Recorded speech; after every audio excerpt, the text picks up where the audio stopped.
کلوا من طیبات ما رزقناکم، اے میرے بندو جو بھی حلال اور پاک روزی تمہیں میں نے دیا اس کو کھاؤ، ولا تطغوا فیہ، اور حد کو لمٹ کو کراس نہ کرو، جس کو میں نے حرام کہہ دیا اس کو کھانے کی کوشش نہ کرو، جو ایسا کرے گا اس پر میرا غضب نازل ہو جائے گا، ومن یحلل علیہ غضبی فقد ہوا، اور جس پر میرا غضب نازل ہوگا وہ تو تہس نہس ہو جائے گا۔ یہ سورہ عباسہ کی کچھ آیتیں آپ کے سامنے میں پڑھنے جا رہا ہوں، آیت نمبر 24 سے لے کر 32 تک دیکھیں۔ فرمایا اللہ رب العالمین نے فَلْيَنظُرِ الْإِنسَانُ إِلَىٰ طَعَامِهِ، انسان کو اپنے کھانے کی طرف دیکھنا چاہیے، اپنے سامنے موجود کھانے پہ غور و فکر کرنا چاہیے، یہ کھانا آیا کہاں سے، کیسے کیسے کس کس پروسیس کے بعد تیار ہو کے میرے سامنے موجود ہے۔ ہم اور آپ تو مارکیٹ سے اناج و غلہ خرید کر اور اس کے بعد آگ پہ پکا کر اسے کھا جاتے ہیں، لیکن ہم سب جانتے ہیں جو مارکیٹ میں بکتا ہے، جو آگ پہ پکتا ہے، وہ کہاں سے آتا ہے، اس کی شروعات کہاں سے ہے، آگ کس نے پیدا فرمائی، مارکیٹ میں موجود اناج کو کس نے پیدا فرمایا۔ اللہ تعالیٰ وہاں ہمیں اور آپ کو لے جا رہا ہے، فرما رہا ہے فَلْيَنظُرِ الْإِنسَانُ إِلَىٰ طَعَامِهِ، انسان کو اپنے کھانے کی طرف دیکھنا چاہیے۔ أَنَّا صَبَبْنَا الْمَاءَ صَبًّا، ہم نے آسمان سے لگاتار بارشیں برسائی، خوب بارش برسائی۔ ثُمَّ شَقَقْنَا الْأَرْضَ شَقًّا، پھر ہم نے زمین کا سینہ چیر دیا، یعنی اناج اگائے جا رہے ہیں۔ فَأَنبَتْنَا فِيهَا حَبًّا وَعِنَبًا وَقَضْبًا، پھر زمین کا سینہ چیر کر آسمان کی بارش کے ذریعے سے زمین کو اپجاؤ بنا دیا، اس سے میں نے اناج اگا دیے، اس سے ہم نے ترکاریاں اگا دی۔ وَزَيْتُونًا وَنَخْلًا، پھل فروٹ اگائے، زیتون اگائے اور کھجور کے باغات ان کو دے دیے۔ وَحَدَائِقَ غُلْبًا، گھنے گھنے جنگلات ہم نے ان کو دے دیے، طرح طرح کے پھل ان کے لیے ہم نے پیدا فرما دیے۔ وَحَدَائِقَ غُلْبًا وَفَاكِهَةً وَأَبًّا، میں نے اپنے بندوں کو پھل فروٹ بھی عطا فرمائے، ان کے جانوروں کو کھانے کے لیے ہم نے گھاس پھوس بھی اگا دیے۔ اللہ نے صرف ہمیں نہیں کھلایا، ہمارے چوپایوں کو بھی کھلانے کے لیے اللہ تعالیٰ نے زمین سے پودے عطا فرمائے، گھاس پھوس اگائے۔ فرمایا وَفَاكِهَةً وَأَبًّا، میں نے انسانوں کے کھانے کے لیے پھل فروٹ عطا فرمائے، اناج عطا فرمائے، کھجوریں عطا فرمائی، ان کے چوپایوں کو کھانے کے لیے ہم نے گھاس پھوس بھی عطا فرمائے۔ مَتَاعًا لَكُمْ وَلِأَنْعَامِكُمْ، اے میرے بندو یہ سب کچھ تمہارے لیے اور تمہارے چوپایوں کے لیے۔ فَلْيَنظُرِ الْإِنسَانُ إِلَىٰ طَعَامِهِ، انسان کو اپنے کھانے پہ غور کرنا چاہیے۔ اللہ نے بات آسمانوں سے شروع کی، انا سببنا الماء صبا، آسمان سے میں نے زمین پہ پانی برسایا۔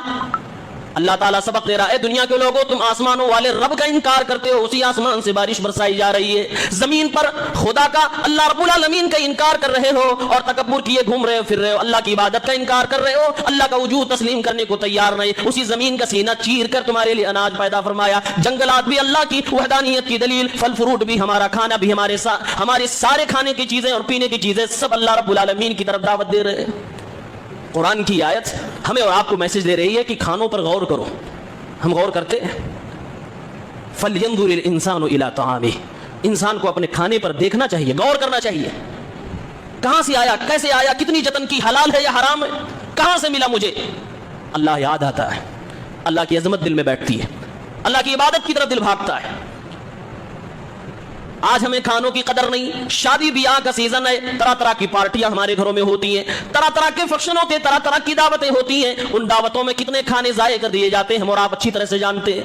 ہوٹلوں میں کتنے کھانے ضائع کر دیے جاتے ہیں، ہماری نوجوان نسل ڈنر کے نام پر کتنے کھانے آرڈر کرتی ہے اور اس کے بعد کھاتی بھی نہیں، ضائع کر دیتی ہے۔ گھر میں چولہا جلتا ہے، گھر میں مائیں سوکھا روکھا کھا کے سو جاتی ہیں، بہنیں سوکھا روکھا کھا کے سو جاتی ہیں، کچھ نرم گرم کھا کے سو جاتی ہیں۔ آج کا نوجوان اپنی پاکٹ گرم کرتا ہے اور اپنی کمائی، اپنے باپ کی کمائی لے جا کر ہوٹل میں خوب مہنگے سے مہنگا کھانا کھاتا ہے، آدھا کھاتا آدھا پھینک کے چلا آتا ہے اور گھر کے اندر کی حالت یہ پڑی ہوتی ہے۔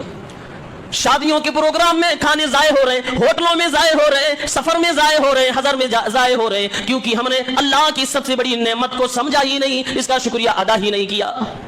قرآن کریم کی ایک سورت ہے سورۃ الانعام، اس سورت کو نعمتوں والی سورت کہا جاتا ہے۔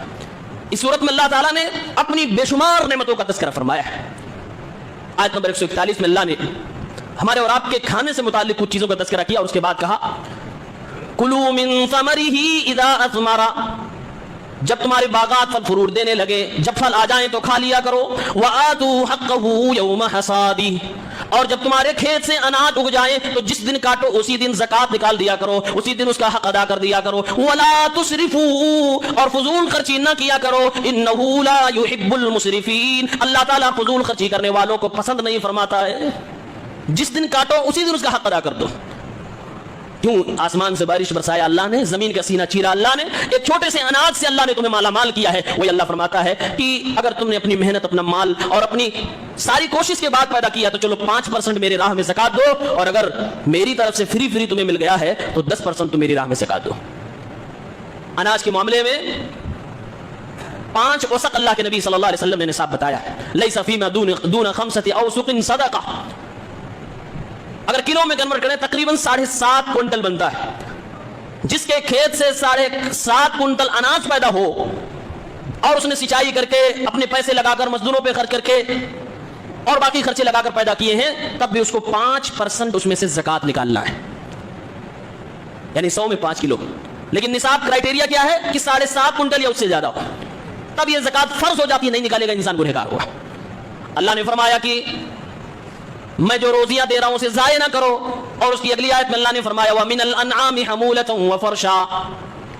لمبے قد کے, چھوٹے قد کے تمہیں سواریاں عطا فرمائے, تمہیں جانور عطا فرمائے. کُلُوا مِمَّا رَزَقَكُمُ اللَّهُ. اللہ نے تمہیں جو روزیاں دی ہیں اس میں سے کھاؤ. وَلَا تَتَّبِعُوا خُطُوَاتِ الشَّيْطَانِ. اور شیطان کے نقشے قدم پہ نہ چلو. إِنَّهُ لَكُمْ عَدُوٌّ مُبِينٌ. وہ تمہارا واضح کھلا ہوا دشمن ہے. دونوں آیتوں کو غور کرو تو اللہ رب العالمین گویا فرما رہا ہے اے میرے بندو, میں روزیاں تمہیں دے رہا ہوں, کھاؤ, فضول خرچی نہ کرنا, اور میرا کھانے کے بعد زمین پہ فساد نہ برپا کرنا. تم شیطان کے نقشے قدم پہ نہ چلنا, نافرمانی نہ کرنا, شیطان کی پیروی نہ کرنا. ایک آیت میں سورہ طٰہٰ کی آیت نمبر 81 میں تو اللہ نے فرمایا کُلُوا مِن طَيِّبَاتِ مَا رَزَقْنَاكُمْ. اے میرے بندو, جو بھی حلال اور پاک روزی تمہیں میں نے دیا اس کو کھاؤ. وَلَا تَطْغَوْا فِيهِ. اور حد کو, لمٹ کو کراس نہ کرو. جس کو میں نے حرام کہہ دیا اس کو کھانے کی کوشش نہ کرو. جو ایسا کرے گا اس پر میرا غضب نازل ہو جائے گا. وَمَن يَحْلِلْ عَلَيْهِ غَضَبِي فَقَدْ هَوَىٰ. اور جس پر میرا غضب نازل ہوگا وہ تو تہس نہس ہو جائے گا, برباد ہو جائے گا. اللہ نے کہا حد نہ کراس کرو. آج کھانے کی اہمیت ہم نہیں جانتے, کھانا کتنا قیمتی ہے, اور نبی سے پوچھتے. صحیح بخاری کی روایت ہے, ہمارے نبی صلی اللہ علیہ وسلم فرماتے ہیں لولا انی اخاف ان تکون من الصدقۃ لاکلتها. اللہ کے نبی چل رہے ہیں, راستے میں گرا ہوا کھانا مل گیا, میرے نبی اس کو اٹھاتے ہیں اور فرماتے ہیں اگر مجھے اس بات کا ڈر نہ ہوتا کہ یہ گرا ہوا لقمہ صدقے کا لقمہ ہوگا تو میں ضرور اس کو کھا لیتا, لیکن مجھے صدقے کا کھانے کا حکم نہیں دیا گیا, اس لیے میں اسے نہیں کھا رہا ہوں. حضرت میمونہ رضی اللہ تعالیٰ عنہ ایک راستے سے گزر رہی ہیں, انار کا ایک دانہ چھوٹا سا ملا, پورا انار نہیں, انار کا ایک دانہ لیا اور اپنے ہاتھ میں اٹھایا اور اس کے بعد کھانے لگی. فرمایا ان اللہ لا يحب الفساد. میں اس دانے کو بھی برباد نہیں ہونے دینا چاہتی, کیونکہ میرا اللہ بربادی کو پسند نہیں فرماتا, چاہے مال ہو یا پھر کھانا ہو یا پھل و فروٹ ہو. صحیح مسلم کتاب الاشربہ میں 2033 پہ ایک روایت ہے. ہمارے نبی صلی اللہ علیہ وسلم کو دیکھیے کیسے آپ کھانا کھایا کرتے تھے. اللہ کے نبی فرماتے اذا وقعت لقمۃ احدکم. اگر تم میں سے کوئی کھانا کھانے بیٹھے, اس کا کھانا زمین پہ گر جائے, فلیأخذها, تو اسے اٹھا لیا کرے. ولیمت ما کان علیہا من اذا. اس پہ اگر تھوڑی بہت گندگی لگ گئی ہے, گندگی کا مطلب دھول گرد غبار یہ سب لگ گیا ہے, اس کو صاف کر لے. ولیأکلھا, اور پھر اسے کھا لے, اسے اٹھائے اور کھا لے. اللہ کے نبی صلی اللہ علیہ وسلم آگے ارشاد فرماتے ہیں وَلَا يَدَعْهَا لِلشَّيْطَانِ. کھانا ایک نعمت ہے, اس نعمت کی ناشکریہ اگر کسی نے اس کو پھینک کر کیا تو شیطان کی فرما برداری کی. یعنی اللہ کے نبی فرماتے ہیں شیطان کی فرما برداری کرتے اس کھانے کو ضائع نہ کرو, بلکہ اس کو کھا لیا کرو. اللہ کی نعمت ہے, کفران نعمت کے شکار نہ ہو جانا کبھی. وَلَا يَمْسَحْ يَدَهُ بِالْمِنْدِيلِ. اور کھانے کے بعد انگلیوں کو چاٹنے سے پہلے تم اس کو کپڑوں سے یا دستی سے یا کسی اور چیز سے, کسی کپڑے سے صاف نہ کیا کرو. آج ہمارے دسترخوان پر موجود ہوتا ہے, ہم لوگ کھانے کے بعد ہاتھ دھلتے نہیں, اس سے صاف کر لیتے ہیں. پیارے پیغمبر فرماتے ہاتھ مندیل سے نہ صاف کیا کرو. ٹیشو پیپر کو مندیل کہتے ہیں عربی میں. کپڑا بھی ہو سکتا ہے, رومال بھی ہو سکتا ہے, کچھ بھی ہو سکتا ہے. میرے پیغمبر ارشاد فرما رہے ولا یمسح یدہ بالمندیل. کوئی بھی میرا امتی کھانا کھانے کے وقت ٹیشو پیپر سے اپنے انگلیوں کو نہ صاف کرے حتی یلعقھا, جب تک کہ اسے چاٹ کر صاف نہ کر لے.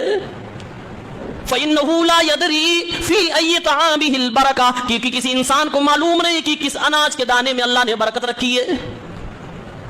تو آج جو ماحول چل پڑا ہے ٹیشو پیپر سے پوچھنے کا, یہ غلط ہے, نبی کریم صلی اللہ علیہ وسلم کی حدیث کی خلاف ورزی ہے.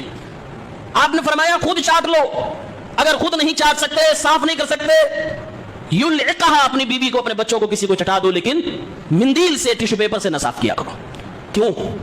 آپ اندازہ کریں کھانے کی اتنی قدر اسلام میں کہ وہ جو انگلیوں پہ لگ جاتا ہے میرا پیغمبر نہیں چاہتا اسے مندیل اور ٹشو پیپر کے حوالے کر کے تم کوڑے کرکٹ میں ڈالو. میرا پیغمبر چاہتا وہ بھی تمہاری غذا بنے, وہ بھی تمہارے پیٹ میں جانا چاہیے. اس قدر کھانے کی تعظیم اللہ کی قسم ہے کسی اور دین میں نہیں ہے. اسلام کھانے, اور کیوں میرے نبی صلی اللہ علیہ وسلم کھانے کی تعظیم بیان فرما رہے